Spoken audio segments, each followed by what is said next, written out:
महाराष्ट्रात सध्या फोडाफोडीचं गलिच्छ राजकारण सुरू आहे असं म्हणत राज ठाकरेंनी सत्ताधाऱ्यांवर टीकास्त्र टाकलंय। फोडाफोडीच्या राजकारणाला काही मर्यादा आहेत का असं संतप्त सवालही राज ठाकरेंनी उपस्थित केलाय। तसंच सत्ता गेल्यावर भाजपमध्ये अशीच फोडाफोडी होईल असं भाकीतही राज ठाकरेंनी वर्तवलंय।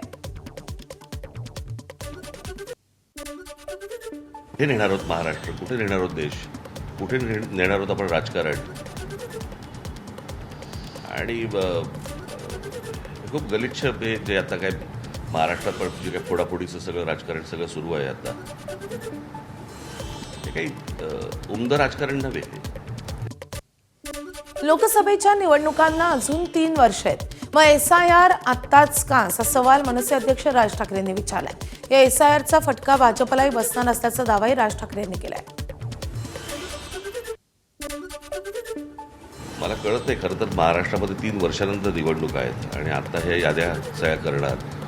दरवर्षी मुलं 18 वर्षाची होत असतात, त्या सगळ्या गोष्टी पुढे कशा होणार।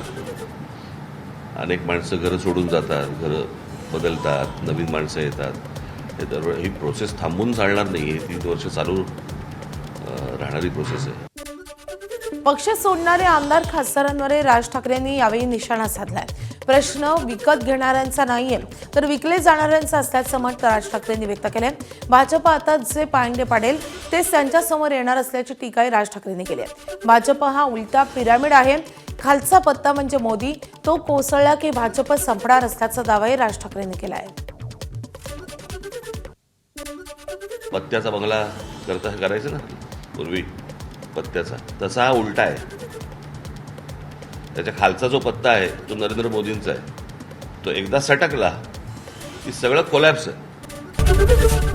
ABP माझा, उघडा डोळे बघा नीट।